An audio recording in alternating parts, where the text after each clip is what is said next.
Welcome everybody to another MB Autohaus tutorial. This is Rich from MB Autohaus, and on this tutorial, which is I think our 12th episode, we will be doing a vehicle battery removal.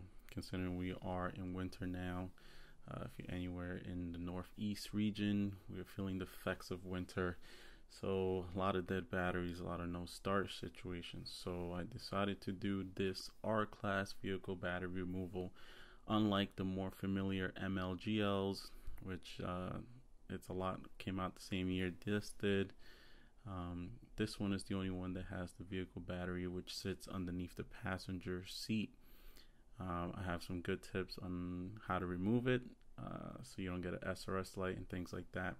Probably one of the easiest way to remove it. So first thing we're going to go over is tools. Tools you will be needing is a razor blade, some type of a ratchet, 10mm wrench, 10mm socket, 13mm socket, an extension, and Velcro tape if needed. So one of the first things we do here is we take the passenger seat and move it forward as front as possible. And here in your second row, we're going to move this seat back as far as possible. We are going to expose the rear two bolts that hold the seat in place. You will be needing what is called the E10 inverted torque socket. The one I have here is a 3/8 socket. I will be using my impact. It's just a lot faster and easier to remove it. You could use your ratchet. So I remove one, remove the other. There's 4 bolts all together. They all do look the same. After I have done so, I'm going to remove the end caps, which are plastic trim pieces. I will be removing them so they don't break. I suggest you do the same thing.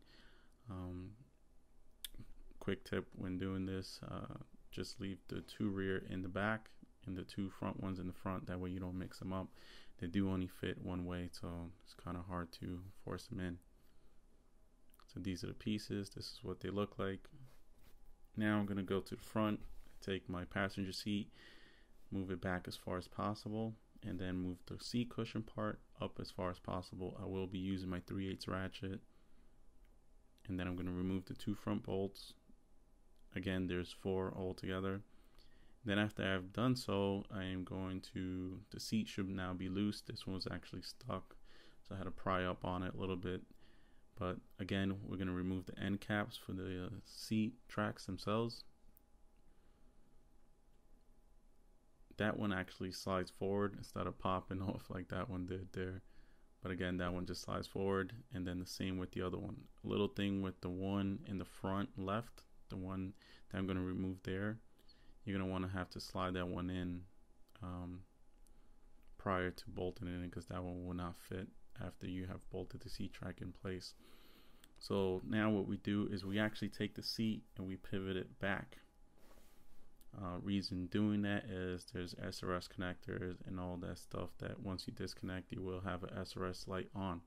So now here is where you have to use your razor blade and cut into the carpet. This was previously cut before.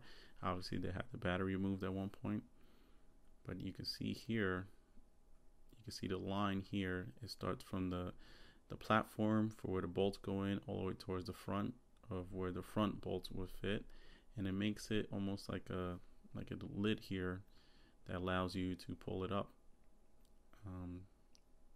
We are short on space here. Reason doing it this way instead of removing the whole seat is just because you don't have to deal with the SRS light afterwards. So here there is this vent that circulates or moves air from the center vent to the rear for your second row seat there. So now this is held in by 4 10mm plastic nuts. We're going to remove, there's 2 in the front and 2 in the rear. The ones in the rear are a little bit hard to see. You're not going to fully remove them. You can if you want to, but a trick to it is you take your 10mm wrench and you just loosen them as much as possible, or you can take them out. It doesn't really matter. But when you do that, you can move that plastic piece, which I'll show you later. You can pop it up and then it has to slide forward.